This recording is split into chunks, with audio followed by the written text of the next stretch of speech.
Subject wise आप लोगों को आइडियल होना चाहिए 90 to 95% आपका पॉलिटी में एक्यूरेसी होना चाहिए।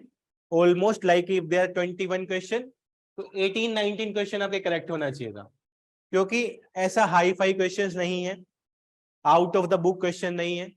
जितने भी बुक हैं क्वेश्चंस है सारे बुक से हैं, ठीक है। इसके बाद सिमिलरली इकोनॉमी में मैं आऊं, इकोनॉमी का एक्यूरेसी में भी वेरी कर सकता है, सम किसी को कंसेप्ट में इश्यूज हैं, लेकिन जनरल अगर मैं बोलूंगा तो 80 से 90% के बीच एक्यूरेसी इकोनॉमी का होना चाहिए आप लोगों का। ऑलमोस्ट अगर 15 क्वेश्चन थे तो 12 से 13 आप लोगों के करेक्ट होना चाहिए था इसमें। ज्योग्राफी में भी सेम लाइक 5-6 क्वेश्चन तो 4 करेक्ट हो जाए तो बेटर है।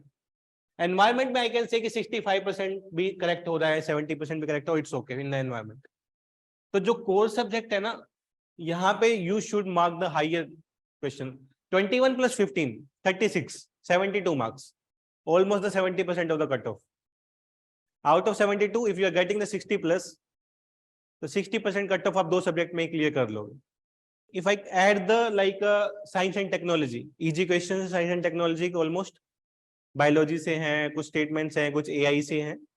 तो in science and technology you can also mark a 70 to 80% questions like इस type के question paper में, but in UPSC you can mark 65 to 70 right there। तो जो major रहेंगे polity, economy, environment, modern history and geography, तो यहाँ से ही आपका सिलेक्शन निकाल सकते हो आप इजिली। तो बेसिक्स पे work on your basics, revise multiple times. Even the parliament 50 बार पढ़ा है तो 51 टाइम भी पढ़ लो, कुछ ना कुछ नया ही मिलेगा। It's always when you are reading a chapter, you are getting some new thing there. So revise and revise. From today, it's like कितने दिन बचे हैं? 50?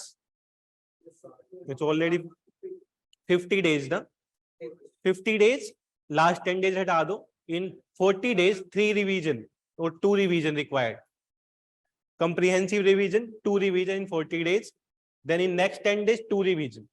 जो एक्स्ट्रा पॉइंट्स है वो आपको पता होना चाहिए, जो करंट न्यूज में भी, क्योंकि जुडिशरी पे अभी क्वेश्चन मार्क है तो वो हमेशा न्यूज में, अभी लास्ट 6-7 मंथ से बहुत न्यूज में है, तो उसका idea high court supreme court के बारे में प्रॉपर डिटेल में पता होना चाहिए, डिस्क्रिप्शंस का पता होना चाहिए, अपॉइंटमेंट्स के बारे में, पार्लियामेंट का क्या रोल है, तो वो एक आइडिया, बेसिक आइडिया होना चाहिए उस चीज में ना। ऑलवेज नहीं कह सकते कि हाई कोर्ट से सुप्रीम कोर्ट को कंपेयर करके पूछा जाएगा। इफ आई लेफ्ट 22-21 का क्वेश्चन पेपर छोड़ दो, उससे पहले के क्वेश्चन पेपर्स में कोई टाइप ऑफ क्वेश्चंस देखो, polity type of question polity paper in 2015, 16, 17 देखो, तो इट्स नॉट ऑलवेज कि ब्लैक एंड व्हाइट ही है, ऑलवेज लाइक इन बिटवीन भी उन्होंने काफी सारे क्वेश्चंस पूछे हैं। वो आइडेंटिफाई करना है ना, वो आइडेंटिफाई नहीं कर पाते आप वहां पे। एक्चुअली इशू अभी क्या है, PYQ में हमें आइडिया हो गया कि यार ये ऐसा पूछा था, इस तरीके से एलिमिनेट होना था, लेकिन जब लाइव आप एग्जाम में बैठते हो ना, उस टाइम पे वो एलिमिनेशन नहीं हो पाता है। तो हमें आइडिया उसका बेसिक्स का होना चाहिए, यार मैंने ये पढ़ा है, फैक्ट ये पढ़े थे, एक्चुअली ये है, तो ये नहीं होना चाहिए, तो उस तरीके से हम एग्जाम में एलिमिनेट कर सकते हैं। लेकिन एकदम ब्लैक एंड व्हाइट करना एग्जाम में हमारे लिए बहुत टफ है, हम नहीं कर पाते वो चीज। एक तो एग्जाम प्रेशर की वजह से, एक मल्टीपल पढ़ा है हमने उस चीज में, हम एलिमिनेट करने में बहुत, और दूसरा इशू गई जब हम पढ़ के जाते हैं ना तो मार्क करते हुए डरते हैं कि कहीं गलत हो गया तो वो चीज भी एक इशू है। तो क्लैरिटी जब तक नहीं होगा तो तब तक there will be a more issue in attempting the paper. खुद का 2-3 सब्जेक्ट ऐसा स्ट्रॉन्ग बनाओ जहां पे you are reach up to 90-95% of accuracy. सबके लिए अलग अलग हो सकता है, लेकिन पॉलिटी इकोनॉमी कॉमन रखना पड़ेगा कि मैक्सिमम चंक ऑफ क्वेश्चन आता है यहाँ से।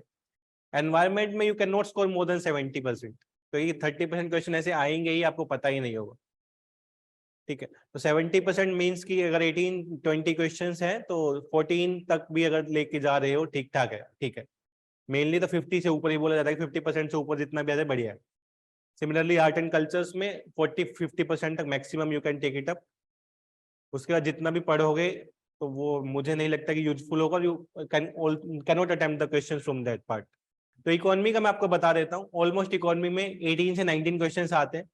Out of those 18-19 questions, 30% will be from static only. 30% he static से रहेगा, means out of 18, 6-7 question will be from static. All other question will be from the current affair parts. New terms in the current affairs, कोई institution है current affairs में, कोई government policy है current affairs में, कोई scheme है current affairs में, that will be the part of the economy. Base static part से only the 30-35% question will be from the static only. तो उस तरीके से सब्जेक्ट को डिवाइड करो। अगर पॉलिटी में देखोगे तो 90% फ्रॉम द स्टैटिक, पॉलिटी में 90% स्टैटिक से रहता है प्लस 10% करंट अफेयर से रहता है, ये पॉलिटी का रहता है। इन इकोनॉमी अप्रोक्सीमेटली 30 to 35% आपका स्टैटिक से रहता है, 70% आपका करंट अफेयर से रहता है। तो whenever you are going through the current affair, तो ये हमेशा माइंड में होना चाहिए। Why I am focusing more on the political current affair than only the 10% question will come. 10% mean 1 or 2 question will come. Why मैं political current affair के पीछे क्यों भाग रहा हूँ? Why I am reading all the judgment from the markets? वो एक idea आपको क्लियर कट होना चाहिए ना। Similarly, if I come to the environment here, environment 10 to 15% I can say static part से आता है, basic definition they will ask about something, और 80 to 90% करंट अफेयर से आता है आपका। यहाँ पे हम 15 कर सकते हैं कि 15% आता है, यहाँ पे 85 के आसपास। तो यहाँ पे you need to look at की एग्जैक्ट वेटेज क्या है अकॉर्डिंग टू, तो करंट अफेयर रीडिंग का पैटर्न भी वही होना चाहिए। सबसे पहले मैं एनवायरनमेंट को देखूंगा क्योंकि 16 क्वेश्चन करंट अफेयर से आ रहे हैं, तो वाई, तो इसके तो एनवायरनमेंट के करंट अफेयर मुझे मिस ही नहीं करना, तो multiple time revision environment current affairs का मुझे चाहिए। Similarly for the economy concept related आएगा, but I need to know the जो पार्ट न्यूज में है उसको बेसिक से कैसे लिंक करना है। Like security market, capital markets बहुत न्यूज में है, सेबी के बारे में पढ़ना है। जितना भी गवर्नमेंट ऑफ इंडिया की जितनी भी स्कीम्स है रिलेटेड टू सेबी, सेबी ने क्या नई इनिशिएटिव ली है, क्या नई ऐप लॉन्च की है, इंडेक्स कैसे काम करते हैं, डिफरेंट टाइप ऑफ इंडेक्स क्या है, you need to know there, वो आपका करंट अफेयर पार्ट में इंक्लूड होगा। Similarly science and technology 20 to 30% आपका आता है स्टैटिक से और 60 to 70% आता है आपका करंट अफेयर से। तो इस तरीके से नीड टू, हिस्ट्री में आ जाओगे, हिस्ट्री में 90% स्टैटिक, मॉडर्न हिस्ट्री की बात कर रहा हूँ, 10% करंट अफेयर से, वो भी 1-2 साल से आना शुरू हुआ, नहीं तो always it will be from the static part.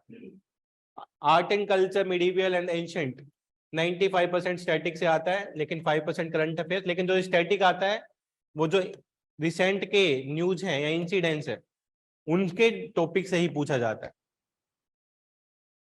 तो whenever you are looking for any news related to the art and culture, medieval, तो go to directly to the basic part, तो वो बेसिक से पूछे जाएंगे। तो यू कैन सी कि जहां जहां पे जब स्टैटिक ज्यादा इंपॉर्टेंट है तो वहां उसके करंट अफेयर्स पे ज्यादा ध्यान देने का जरूरत नहीं है।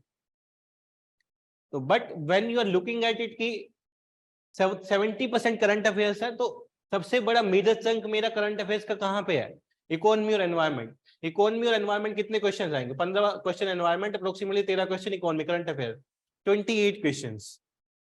तो क्यों ना मैं ज्यादा से ज्यादा focus environment, economy, current affair करूं, वो भी उस तरीके से करना है। अगर इकोनॉमी का कोई टॉपिक है तो उसका स्टैटिक भी मैं वहां से ही डिराइव करूंगा। तो इस तरीके का अप्रोच होना चाहिए, रैंडमली नहीं भागना है करंट अफेयर्स के पीछे भी। लाइक कि अभी मैंने करंट अफेयर की 6 महीने की क्लास ली, 20 टॉपिक ही कराया होगा मैंने पॉलिटी का, उससे ज्यादा है ही नहीं। But if you see the magazine भरा हुआ है, आधी से ज्यादा लक्ष्मीकांत करंट अफेयर्स में भर देते हैं। When you are reading from the Laxmikanth, there is a need to read from the other magazines. तो इस तरीके से नीड टू स्ट्रेटेजाइज कि हाँ यार इस तरीके से पॉलिटी के करंट अफेयर आ रहा है तो आने तो पहले मेरा बेसिक स्ट्रॉन्ग होना चाहिए। According to basic even I can eliminate the current affair part as well. तो Laxmikanth is a god for the polity, we can say 80-85% यहाँ से निकल जाता है। And the NCERT of the 11th class, constitution at work and the political theory, both are the very important. इनके अलावा you need not to go anywhere else. बाकी जो current affairs है वो पॉलिटिका को क्लास में कराया गया है, उससे एक्स्ट्रा नहीं आएगा। कि जब भी कोई भी आप पढ़ रहे हैं तो एक बार उसका आइडिया लिया करो कि कैसे पूछा गया है, क्या आया है क्या नहीं। अगर साइंस में भी बेसिक्स आ रहे हैं ना, साइंस के बेसिक्स मेनली बायोलॉजी डिराइव्ड है, तो बायोटेक्नोलॉजी वाला पार्ट टिप्स पे होना चाहिए, डिजीज वाला पार्ट टिप्स पे होना चाहिए, क्योंकि बेसिक्स आएगा तो वहां वाले पार्ट से आएगा। अब आर्टिफिशियल इंटेलिजेंस में क्वेश्चन आएंगे, if there is any question on the artificial intelligence, any question on any new technology, that will be derived from the current affairs na. But the biotech part is always from the static, DNA RNA always from the static, vaccination immunity always from the static. So you need to learn that part from the biotechnology perspective. You will get 2-3 question from the biotechnology. तो वो static वाला part 30% question जो मैं बोल रहा हूँ, 10 में से 2-3 क्वेश्चन बायोटेक के आ रहे हैं, डीएनए आरएनए ऑलवेज आ रहा है, बायोटेक के बारे में, वैक्सीन के बारे में, इम्यूनिटी के बारे में पूछा जा रहा है। आर्टिफिशियल इंटेलिजेंस में कोई न्यू टेक्नोलॉजी आई तो वो पूछी जा रही है, तो उसके according you need to take up ना कि ये सब्जेक्ट मुझे उठाना है, इसका इस तरीके से करना है।